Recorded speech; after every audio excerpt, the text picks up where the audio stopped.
டெல்லியிலிருந்து சில கிலோமீட்டர் தொலைவில் இருக்கும் மெஹ்ரௌலியில் உள்ள குதுப் மினார் வளாகத்தில் ஒரு கம்பம் நிமிர்ந்து நிற்கும். பார்க்க சிம்பிளா ஒரு இரும்பு கம்பம் மாதிரி தான் தெரியும். ஆனால் அது நம்ம பண்டைகால இந்தியர்களின் அறிவாற்றலுக்கு ஒரு சாட்சி.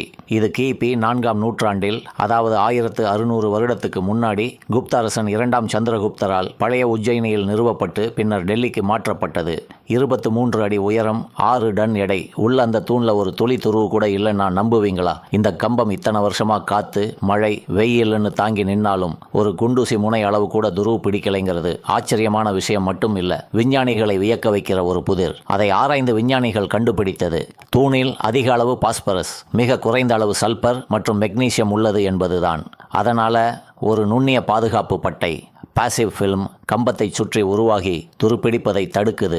1600 வருடம் முன்னாடி, அதுவும் எந்த மெஷினும் இல்லாமல் இவ்வளவு நுட்பமா செய்யப்பட்டது. இந்த இடத்துல இன்னொரு முக்கிய விஷயத்தையும் குறிப்பிடணும். தமிழகத்தில் நடந்த அகழ்வாராய்ச்சியில் கிடைத்த பொருட்களை கார்பன் டேட்டிங் மூலம் ஆராய்ந்ததில் கிமு 4200ஆம் ஆண்டுகளுக்கு முன்பே தமிழகத்தில் இரும்பு பயன்படுத்தப்பட்டு வந்தது உறுதி செய்யப்பட்டு உள்ளது. இந்த ஆண்டு கொடுமணல் பகுதியில் இரும்பு உருக்கும் உலை இருந்ததற்கான ஆதாரங்களும் கண்டுபிடிக்கப்பட்டு உள்ளது. இது பலருக்கு வயிற்றில் புலியை கரைத்துள்ளது. தமிழகத்து கனிம வளங்கள் மீது கண் வைத்திருக்கும் வடக்கு மலை முழுங்கி மகாதேவன்களிடம் நாம் ஜாக்கிரதையாக இருக்க வேண்டும்.